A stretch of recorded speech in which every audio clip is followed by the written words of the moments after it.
지난 2018년 기준 세계 6위의 관광대국 터키. 동양과 서양의 문화가 절묘하게 어우러진 터키는 관광 수입을 바탕으로 도로, 철도, 다리 등 사회 기반 시설 건설에 박차를 가하면서 3년 뒤 다가올 건국 100주년을 맞이하려 준비 중입니다. 지난 12월 영상에서도 터키에서 현재 짓고 있는 세계에서 가장 긴 현수교가 대한민국의 손에서 만들어지고 있다는 소식을 전해드렸는데요. 바로 지난주 다시 한번 우리 귀를 의심할 만한 깜짝 놀랄 만한 소식이 터키에서 날아왔습니다. 티그리스 강과 유프라테스 강이 지나는 터키 남동부. 세계사 시간에나 들어봤을 이 두 개의 강 유역은 인류의 4대 문명 발생지 중 하나인 메소포타미아 문명이 시작된 곳입니다. 이 중 하산 케이프란 지역은 이때부터 시작된 12,000년의 인류 문화 유산이 잠들어 있는 그야말로 고대 인류 역사, 중세 및 근현대 유럽 중동 역사의 종합 박물관이라 해도 과언이 아닌데요. 터키는 지금 경제 성장에 굉장히 목말라 있습니다. 2008년에 와서야 처음 1인당 GDP 1만 달러를 돌파한 터키는 이후 10년이 지나도록 그 자리에 그대로 머물러 있습니다. 일상생활에 필요한 기반 시설도 턱없이 모자란 터키. 결국 터키 정부는 터키 남동부 끝자락 일리수 지역에 티그리스 강을 막고 댐을 지어서 수자원과 전력을 확보해 낙후된 터키 남동부 지역을 살리기로 맘먹습니다. 그런데 댐을 지으면 강물이 고여 호수가 되는 수몰 지역이 생기게 됩니다. 1982년 처음 댐 건설 계획이 등장하고도 24년이 지난 2006년에서야 겨우 착공이 시작된 이유는 댐 건설로 인해 물이 차오르면서 터키의 밥줄이자 돈으로 살 수 없는 인류의 문화 유산이 물속으로 가라앉아 버리기 때문입니다.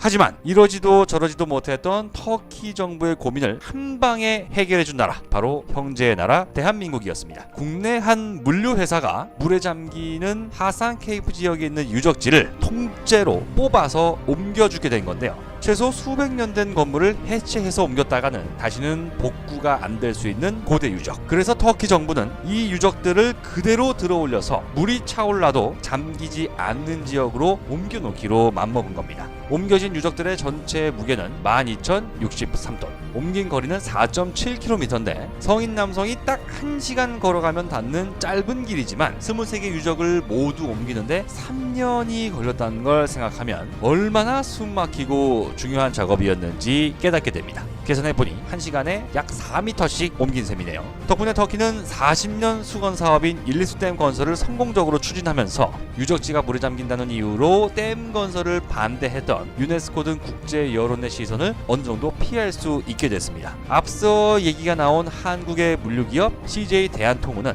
무려 1년 2개월이 걸렸던 46만 톤 방글라데시 석재 운송 프로젝트에 이어 초중량물 운송 분야 세계 최고의 입지를 다시 한번 보여주게 됐습니다. 기술로 다른 나라를 압도할 수 있다면 세계의 바다도 우리의 바다가 되고 전 세계 모든 육지도 우리의 경제 영토가 될 수 있다는 사실을 다시 한번 깨닫게 됩니다. 조만간 다른 영상을 통해 또다시 인사드리겠습니다. 궁금한 점에 대한 댓글은 언제든 환영하면서 좋아요 버튼, 구독하기 버튼도 눌러주시면 진심으로 감사하겠습니다.